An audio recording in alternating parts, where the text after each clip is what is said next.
হাওড়া জেলা সংশোধনাগারে বিচারাধীন এক বন্দির মৃত্যুর ঘটনায় চাঞ্চল্য ছড়িয়েছে। পুলিশ সূত্রে খবর, মৃত বন্দি বছর 38-এর বাপি রেত। জানা গিয়েছে, বেলুড়ের রাজেন শেঠ লেনের বাসিন্দা বাপি রেত চলতি বছরের এপ্রিলে বাবা হারাধন রেতকে মুখে বালিশ চাপা দিয়ে খুন করে।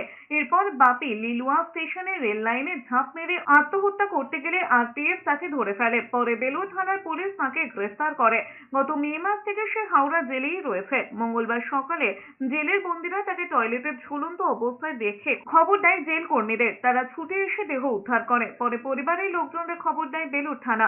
বাড়ির লোক হাওড়া জেলা সংশোধনাগারে গিয়ে জানতে পারে আত্মহত্যা করেছে বাপি। এই ঘটনায় ম্যাজিস্ট্রেট পর্যায়ে তদন্ত শুরু হয়েছে।